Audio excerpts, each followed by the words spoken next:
श्रीमात्रे नमः। समस्तैः संसेव्यः सततमपि कमाक्षि विबुधैः स्तुतो गन्धर्वस्त्री सुललितविपञ्चीकलरवैः भवत्याभिन्दानो भवगिरिकुलम् जृम्बिततमो बलद्रोही मातः चरणपुरुहूतो विजयते।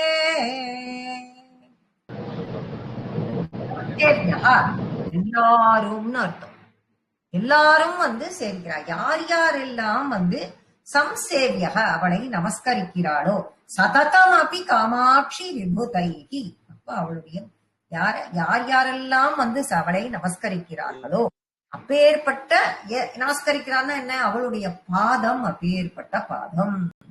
அப்பேற்பட்ட அந்த பாதத்தில் யார் யாரெல்லாம் நமஸ்கரிக்கிறார்களோனா யார் யார் நமஸ்கரிக்கிறார் அப்படின்னு பார்த்தா தேவர்கள் எல்லோரும். முதல்ல தேவர்கள், கந்தர்வ ஸ்திரீகள், அதான் சததம் அபி காமாட்சி விபுதைகி தேவர்கள். ஸ்துதோ கந்தர்வ ஸ்திரீ, கந்தர்வ ஸ்திரீகள்லாம் ஸ்துதி பாடுறா. கந்தர்வ ஸ்திரீகள்லாம் என்ன பண்ணுவா, கானம். அவர்கள் கானம் எப்பயும் கானம் செய்வார்கள். இந்திரன் தேவாதி தேவர்கள் எல்லாரும் அவளை வணங்குவா, நமஸ்காரம் பண்ணுவா. கந்தர்வ ஸ்திரீகள் எல்லோரும் பாட்டு பாடுவா, வீணை வாசிப்பா, எல்லாம் பண்ணுவா. அது எல்லாம் பண்ணி துதி படத்தக்கதாக அவருடைய பாதாரவிந்தம் இருக்கிறது. அப்ப அந்த ஒலியால் அவள்லாம் என்ன பண்ணுவா அப்படின்னா பாட்டு பாடுவா, வீணை எல்லாம் வாசிப்பா. அவளுக்கு எப்படி வழிபட தெரியும் அப்படின்னாக்க இந்த ஒலியெல்லாம் உனக்கு சமர்ப்பணம் பண்ணுவா, வீணை நாதத்தை உனக்கு சமர்ப்பணம் பண்ணுவா, பாடல்களை உனக்கு சமர்ப்பணம் பண்ணுவா, அப்படி துதி பாடுவா. அப்போ உன்னுடைய பாதங்கள் இத மாதிரிலாம் இந்த சப்தங்களை கொடுத்தெல்லாம் உன்னுடைய பாதங்களை துதி பாடும் போது பவத்யா பிந்தானோ பவகிரி குலம் ஜும்பிதமோ பலத்ரோகி மாதக சரணபுருகூதோ விஜயத்தே, வெற்றியை கொடுக்கும். அது எதுக்கான வெற்றியை நமக்கு அது விஜயத்தே அப்படின்னா வெற்றியை கொடுக்கக்கூடியது. என்ன வெற்றியை நமக்கு கொடுக்கிறது அப்படின்னு பார்க்கும் பொழுது நமக்கு என்ன வெற்றி வேணும்? நமக்கு என்ன ஓட்டப்பந்தயத்துல ஓட போறோமா, ஃபர்ஸ்ட்ல வரணுமா, இல்ல நாம இப்ப படிச்சு ரேங்க்ல வரணுமா, என்ன வரணும் அப்படின்னா இந்த பவசாகரத்தை கடந்து ஜனன மரண போராட்டத்தில் இருந்து நமக்கு வெற்றி தேவை. அந்த வெற்றியை கொடுக்கக்கூடியது உன்னுடைய பாதமே. உன்னுடைய பாதத்தை நமஸ்கரிக்கும் பொருட்டு அப்படி உன்னை சததம் உன்னை எப்பொழுதும் யார் யாரெல்லாம் வழிபடுகிறார்களோ, தேவர்களாகட்டும் கந்தர்வர்களாகட்டும், தேவர்கள் தினமும் நமஸ்கரிக்கிறார்கள், எல்லாம் பண்றா. கந்தர்வ ஸ்திரீகள் என்ன பண்றா அப்படின்னு பார்க்கும் பொழுது கானங்களால் உன்னை வர்ஷிக்கிறார்கள், வீணை நாதங்களால் உன்னை சந்தோஷப்படுத்துகிறார்கள், ஸ்தோத்திரங்களால் உன்னை வழிபடுகிறார்கள். அப்படி உன்னுடைய பாதமாகப்பட்டது எல்லோராலும் வணங்கப்படுகிறது.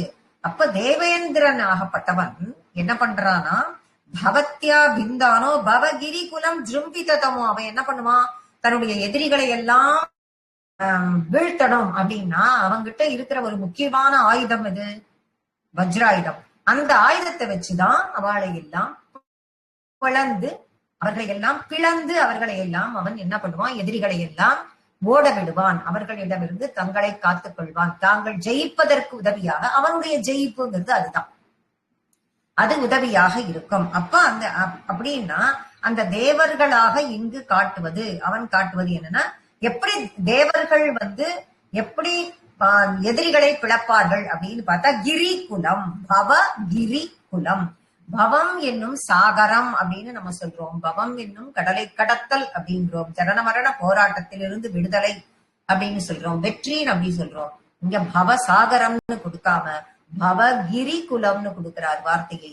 பவகிரி அப்படிங்கிறத மலையாக இங்க பாவித்து தேவேந்திரன் என்பவனிடம் இருக்கும் வஜ்ராயுதத்தால் பிளப்பது போல அந்த வஜ்ராயுதம் எல்லாம் தேவேந்திரனுக்கு மட்டும்தான் வேணும் எதிரிகளை பிளப்பதற்கு. ஆனா நமக்கெல்லாம் அது எதுவும் வேண்டாம். அம்மா உன்னுடைய பாதமே போதும், உன்னுடைய பாதத்தை நான் வணங்கி பக்தியோடு வழிபட்டேன், ஆனால் நீ எனக்கு ஜனன மரண போராட்டம் என்னும் சொல்லக்கூடிய இந்த மலையில் இருந்து பிளந்து என்னை உன்னிடம் அழைத்துக் கொள்வாய், எனக்கு அதிலிருந்து வெற்றியை கொடுப்பாய் அப்படின்னு சொல்லி இந்த ஸ்லோகம் சொல்றது. வசந்தம் பக்தானாம் அபி மனசி நித்யம் பரிலசத் கனஜாயா பூர்ணம் சுஷிமாபி நிருணாம் தாபசமனம் நகேந்து ஜோத்ஸ்னாபிஹி சிசிரமபி பத்மோதயகரம் நமாமः கமாக்ஷ்யாः சரணமதிகாச்சரியகரணம். வசந்தம் பக்தானாம். இப்ப அவளுடைய பாதங்களை வணங்கும் பொழுது, அவளுடைய பாதங்களை நாம் வணங்கும் பொழுது, பாதமாகப்பட்டது எத மாதிரி இருக்கு, எந்த காலத்தை மாதிரி இருக்குன்னா வசந்தம், வசந்த காலத்தை போன்று. வசந்த காலம் எப்பயுமே சுகமாக இருக்கும். செடியெல்லாம் அப்படி துளிர்விடும், பார்க்கறதுக்கு இன்பமா இருக்கும், எல்லாத்தையும் ரசிக்கலாம். மனசுல எவ்வளவோ இது சிரமங்கள் எத்தனை இருந்தாலும் அதை பார்க்கும்பொழுது அத்தனையும் போய் மனசு நிர்மலமாகும். அப்பேற்பட்ட ஒரு வசந்தம். அப்ப பக்தர்களின் மனசுல தேவியை போய் வணங்கும் பொழுது, அவளுடைய பாதங்களை பிடிச்சுண்டு வணங்கும் பொழுது அவளுடைய மனசுல தேவியினுடைய பாதங்கள் வசந்த காலத்தை போன்று சுகமாக இருக்கும். அப்ப அந்த பாதத்தை மனசுல நம்ம வச்சுக்கணும். அந்த பாதத்தை நம்ம மனசுல நம்ம அந்த கரணத்துல நம்ம வச்சுக்கும் பொழுது அது நமக்கு எப்படி இருக்கும் அப்படின்னா வசந்த காலத்தை போன்று மிக மிக இன்பமாக இருக்கும்.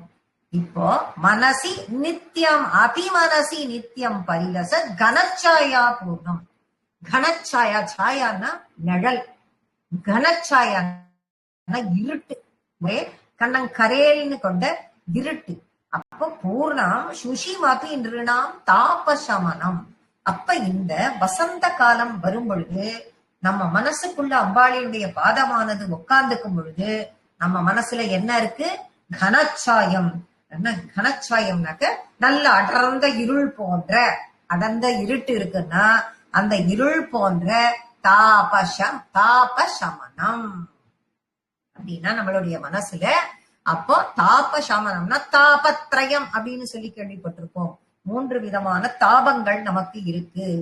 அத்தியாத்மிக, ஆதி பௌதிக அப்படின்னு சொல்லிட்டு நம்ம முன்னாடியே இதை பத்தி எல்லாம் சொல்லியிருக்கோம்.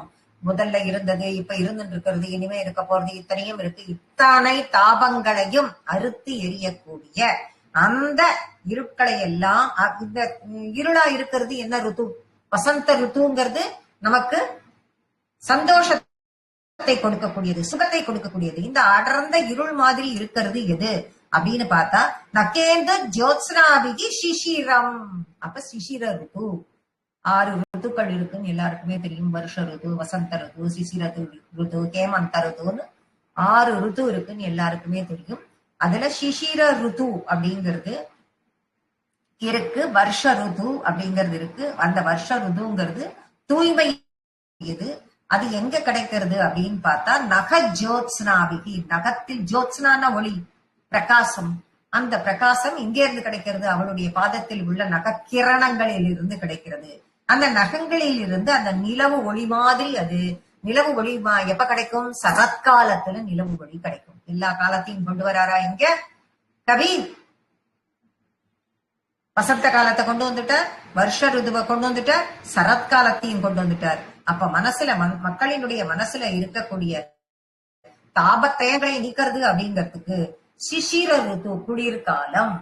அப்ப அந்த தயங்கள் தாபம்னா மனசு அப்படியே தகிக்க கூடியது. மனசுல எப்பயும் அப்படியே தகித்து கொண்டிருக்கிறதுக்கு அந்த பாதத்தை நம்ம மனசுல நம்ம வச்சுட்டோம்னா அந்த தகிப்பெல்லாம் போய் சிசிர ருத்துவில் இருக்கக்கூடிய குளிர்காலத்தை போல குளிர்ச்சியாக இருக்கும். அப்ப குளிர்ச்சியான தாமரைகளை மலர செய்கிறது அப்படின்னு சொல்லிட்டு இங்க சொல்றார். ஆனா இந்த தாமரை எப்ப மலரும்? தாமரை காலத்தால சூரியன் வந்தாதான் மலரும். தாமரை சூரியன் வந்தால்தான் மலருங்கிறது தண்ணியில இருக்கிற தாமரைக்கு. அததான் இங்க கம்பேர் பண்றார். தண்ணியில பத்ம உதயகரம். அப்ப அந்த சிசிர ருது வரும் பொழுது அந்த தாமரை எப்படி உதயமாகும் அப்படிங்கிறார். எப்ப உதயமாகும் அப்படின்னா சாதாரணமா தாமரைகள் சூரியன் வரும் பொழுதுதான் உதயமாகும். ஆனால் தாயாரினுடைய காமாட்சியினுடைய பாதத்தில் உள்ள அந்த பாதம் என்னும் அந்த தாமரை, தாமரை போன்ற அந்த பாதங்களுக்கு எப்பயும் முகூம்பிக்கும்ன்றது இருக்கா, விரியறதுன்றது இருக்கா? எப்பொழுதுமே அது மலர்ந்த தாமரை. அது எதோடையும் கம்பேரே பண்ண முடியாது. நமாம காமாட்சியா, அம்மா உன்னை எப்பொழுதுமே வணங்கி கொண்டிருக்குமோ சரணம் அதிக ஆச்சரிய கரணம், ஆச்சரியத்தை கொடுக்கக்கூடியதா இருக்கு உன்னுடைய சரணமாகப்பட்டது. எப்பொழுதும் உன்னை நாங்கள் வணங்கி கொண்டே இருப்போம். அந்த பாதத்தை எங்களுடைய மனதில் எப்பொழுதும் வைத்து மனதிற்குள்ளேயே அந்த கரணத்தில் வைத்துக் கொண்டு வணங்கி கொண்டு இருக்கும் பொழுது எப்பொழுதும் வசந்த ருது போல சந்தோஷத்தை எங்களுக்கு கொடுத்து உன்னுடைய அதில் இருக்கக்கூடிய நகம் என்னும் நகத்தில் உள்ள நில ஒளி சரத்காலமாகி இருந்து எங்களுடைய தாபத்திரயங்களை எல்லாம் போக்கி எப்பொழுதையும் குளிர்ச்சியை கொடுத்து சிசிர ருதுவாக இருந்து தாமரையை மலரச் செய்கிறது. உன்னுடைய பாத தாமரையை எப்பொழுதும் வணங்கும் அந்த திருவடி வணங்குகிறோம், அந்த திருவடியை வணங்குகிறோம்னு சொல்லி முடிக்கிறார் மூக்ககவி. இந்த ஸ்லோகத்துல அழகா ருத்துக்களை எல்லாம் அதற்கு கம்பேர் பண்ணி, அந்த ருத்துக்களோட பாதத்தை கம்பேர் பண்ணி அந்த மனசுல நம்ம வச்சுக்கும் பொழுது ஒவ்வொரு ருத்துவினுடைய ஒரு ருதுவால் கிடைக்கக்கூடிய பலன் இந்த பூமிக்கு என்ன இருக்கோ அது நமக்கு முழுமையாக கிடைக்கும். ஜனன மரண போன ஸ்லோகத்துல சொன்ன மாதிரி இந்த ஜனன மரண போராட்டத்தில் இருந்து நமக்கு வெற்றி கிடைக்கும் அப்படிங்கிறத ஒண்ணுத்திலையும் திரும்ப திரும்ப சொல்லிட்டு வரார். கவீந்திராணாம் நானா அணிதி குண சித்ரீகிருத வசக பிரபஞ்ச வியாபார பிரகடன கலா கௌஷல நிதிகி அதః குர்வானப்ஜம் சனக பிருகு முக்யைர்முனி ஜனைஹி நமஸ்யः காமாக்ஷ்யः சரண பரமேஷ்டி விஜயதே.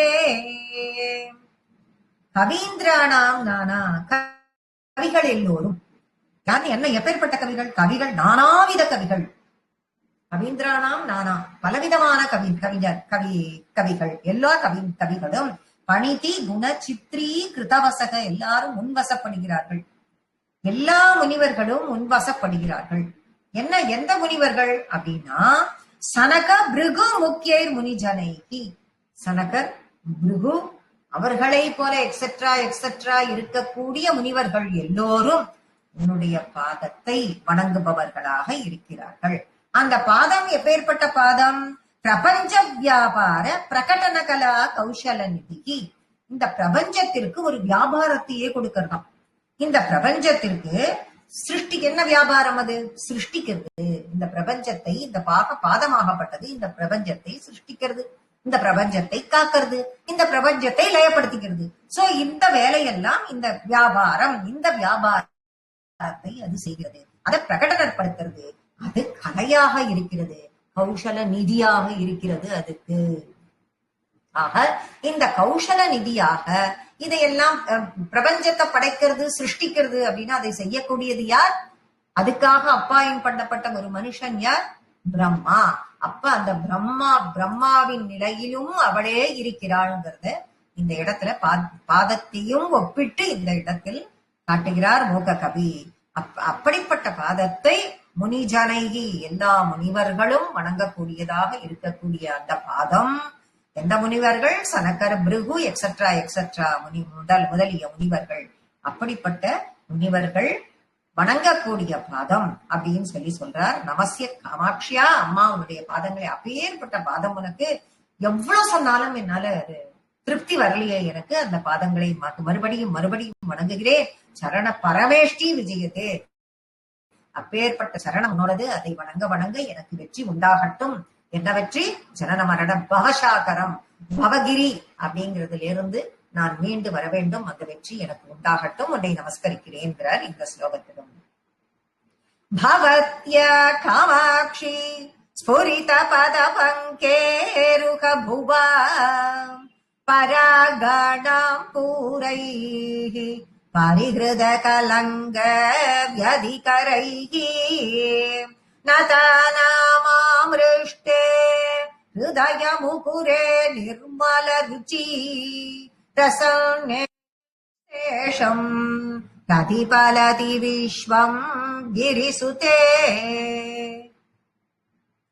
பவத்யா காமாட்சி, அம்மா உன்னை எப்பொழுதும் நான் வணங்கிக் கொண்டே இருக்கிறேன். பக்தர்கள் எல்லோரும் வணங்கிக் கொண்டிருக்கிறார்கள். காமாட்சி ஸ்புரித்த பத பங்கே ருக பவா, உன்னுடைய பதமாகப்பட்டது பங்கேருகம் பங்கஜம் தாமரை போன்ற அந்த உன்னுடைய பாதம் எப்படி இருக்கு? ஸ்புரித மலர்ந்து இருக்கு. மலர்ந்து அதோட எப்படி இருக்கு? பராக்காணாம் பூரைகி ரொம்ப அப்படியே மலர்ந்து வாசனையோட ஒளி வீசின்னு இருக்கு. மலர்ந்து அப்படியே ஒளி வீசின்னு இருக்கு உன்னுடைய பாதம். அப்படி இருக்கும் பொழுது அதோட கூட அதுல என்ன இருக்கு? பராகாணாம் பூரைகி, அதுல மகரந்த பொடி இருக்காம். என்னது அது மகரந்த பொடி?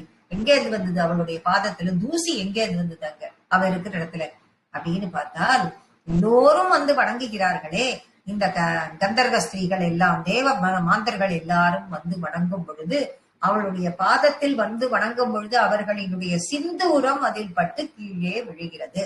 அது எல்லாம் அவளினுடைய பாதத்தில் நகத்தினுடைய ஒளிக்கீற்றுகளால் அது எல்லாம் அப்படியே அட்ராக்ட் ஆகி பிரதிபலிக்கும் பொழுது அது எப்படி இருக்குன்னா மகரந்த பொடி மாதிரி இருக்கு. அப்படி மகரந்த பொடியோட இருக்கு அந்த உன்னுடைய பாதமாகப்பட்டது. அப்படி தேவியினுடைய பாதம், அப்பேற்பட்ட தேவியினுடைய உன்னுடைய பாத கமலம் பரிகிருத கலங்க வியதிகரை, பரிகிருத கலங்க வியதிகரை அப்படின்னா, பரிகிருத கலங்க அப்படின்னா ஹிருதய கமலம் அப்படின்னு அர்த்தமாகிறது. அப்ப எப்பேற்பட்ட ஹிருதயம் அப்படின்னா நிர்மலமான ஹிருதயம். அந்த நிர்மலமான ஹிருதயம் படைத்த கலங்க வியதிகரைகி நதானாம் ஆமிருஷ்டே.